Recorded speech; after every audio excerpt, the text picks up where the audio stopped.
Obligé de reculer face à l'avancée des troupes russes, ce bataillon ukrainien enchaîne les déconvenues.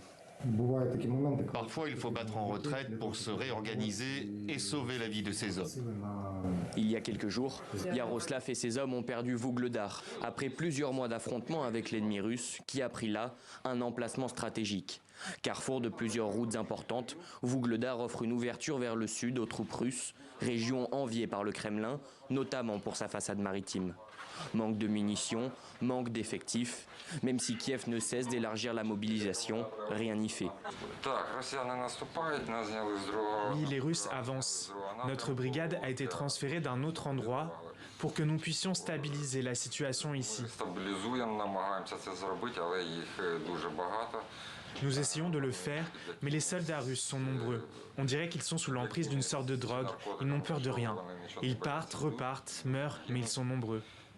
À 50 km au nord, le temps est compté avant que la cité industrielle de Kourakov ne tombe aux mains des Russes. Les immeubles aux fenêtres soufflées font désormais partie du paysage. Comme à Vuhledar, les Russes ont utilisé ici des bombes aériennes guidées. Lyubov et son mari Ivan ont décidé de partir avant qu'il ne soit trop tard.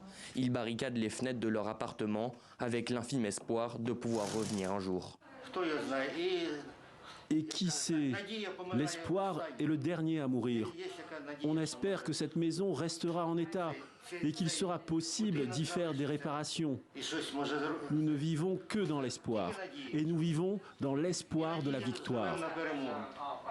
À l'image de Ivan et de sa femme, ils sont nombreux à être contraints de tout laisser derrière eux face à l'avancée des troupes du Kremlin. Depuis le début du conflit, presque 9 millions de personnes ont été déplacées selon l'ONU, soit un tiers de la population ukrainienne.